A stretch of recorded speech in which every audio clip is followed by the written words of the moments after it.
Hi, I'm Julie from The Best Days, and I'm here today to talk to you about my student-led classroom model. If you followed me this summer on Facebook or on my blog, you know that that is one of the goals of my classroom this year, is to turn it into a student-led classroom. And we're going to start at the beginning, so welcome to the Sojourner's journey into the student-led classroom. Okay, so we're going to take a tour of my classroom because that's where we're going to start at the beginning. And so one of the things we talked about quite a bit during this process as a team was how our classroom environment wanted to look. I worked with a group of teachers. Lisa is in 4th, Jessica is in 3rd, and Nancy is in 1st. And one of the things we kept coming back to was, how did our classroom environment need to look? And so one of the things that we learned about 5 years ago in a program called Quantum Learning is that our desks should be pushed away from our center of our classroom, and that really the center should be the actual hub of the classroom. And so Lisa and I in particular decided this was a model we wanted to try. So we're going to take a quick journey of my classroom, and I'm hoping I could turn the camera around, so give me a minute.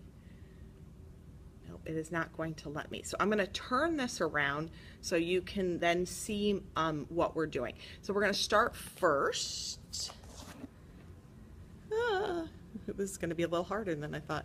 We're going to start first at my meeting spot. It is the first day back officially. Sorry about moving all over the place. Let's see if I can figure this out. There we go. Okay, so this is my teacher meeting spot. You can see it's kind of at the back of the classroom. There's my little vestibule into the bathroom.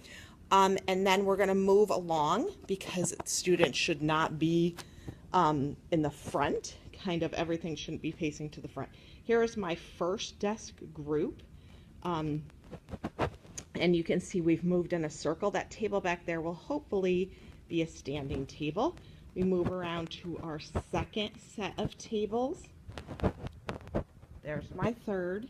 You can see they're different setup. That desk, here's the third. Sorry, that desk we just passed I'm going to eliminate. Here's my whiteboard. I don't use it a ton. That made it a little bit easier. I do jot things there to give up that traditional method of seating.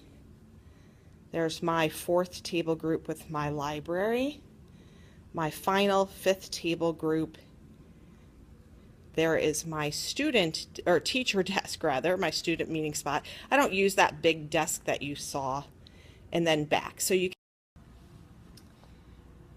Okay, so we just took a tour of my classroom, and so we're going to talk about the second phase of this plan. The second phase of this plan is called open seating, and this was something we discovered this summer. I found an article on Scholastic about it, and open seating is allowing kids to pick their own seat.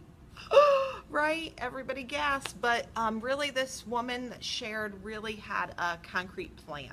And so it is about a guided seating plan.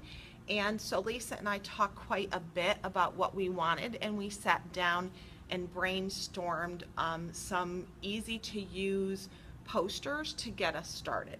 And so first of all, we came up with open seating rules. It's important to know that they need to be willing to change and move around. And also, I don't think you could see it down there, but at any time they could lose the privilege of open seating, and you can assign that seat. On open house night, we do open house, or you could do this the back of to school day. We plan to put out the welcome to our class and their name tags on the back counter, and they will come in and they will actually pick out their own seat that day. And it's going to be according to this chart. So today you can sit girl, boy order. So that's what this program will entail. It will entail a guided seating plan. It will move into things like sit with the same family member, sit with people with the same color eyes. And so there are a bunch of posters in here to help guide the practice. We are probably going to start with weekly and then gradually move into maybe bi-weekly, and then every other day, and then finally into every day. And with this comes reflection. And so each time that they choose seats, they will be working through a set of reflection questions to best enable them to build in the idea of what works for me best for seating. And it's key to know that that reflection piece becomes a part of student-led math, which is the first area we're going to work in.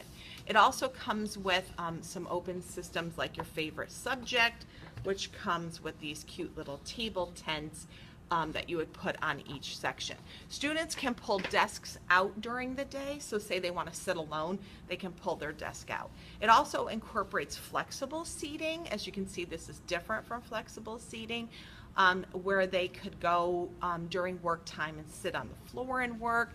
Bouncy balls would be incorporated, student desks, those little lap desks, rocker chairs. You can incorporate all of that because that's where the flexibility comes in during work time.